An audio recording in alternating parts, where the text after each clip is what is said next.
We're now in the more modern part of the churchyard, known as section 3, which was in use for burials from about 1900 to about the year 2000 or 2004. And we're next to the grave with the biggest cross, I think, in this part of the churchyard. It's a nice Celtic cross. And there's quite a lot of well-known people with extraordinary stories in this part of the churchyard. And let me read to you what's on the grave and explain what's behind it. This cross is raised by his sorrowing wife to the memory of Robert Paterson Houston, Baronet, who died most mysteriously on the 14th of April 1926. My Robert, my dear, dear Robert. Behind the story is an extraordinary event. Robert Houston was an English MP from Liverpool, and he was one of the wealthiest men in England. He was also one of the most bad-tempered, irascible men, and fell out with a lot of people.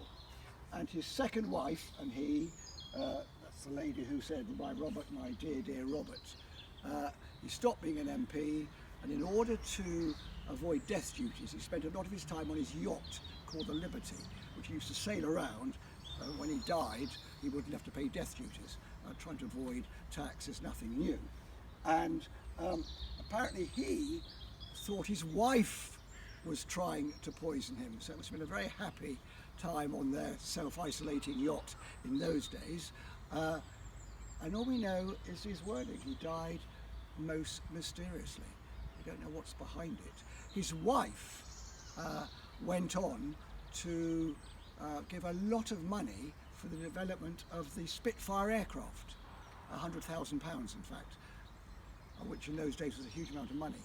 And I can show you books which it says without the money she got from her husband, maybe the Spitfire would never have been developed, and who knows whether we'd won the Battle of Britain. There's one final interesting story about this man linked to high politics in Britain. I mentioned he was a Member of Parliament for Liverpool. His neighbouring MP in Liverpool was a guy called F.E. Smith, who became Lord Birkenhead, who was Lord Chancellor of Britain. And he used to spend a lot of money, and he was a mate of Robert Houston, despite Robert Houston being bad-tempered. And Robert Houston sort of promised him that he'd leave him a lot of money in his will. He then married his second wife, and I think, so the books say, F.E. Smith said something rude about the second wife, and the second wife made sure that he was cut out of the will.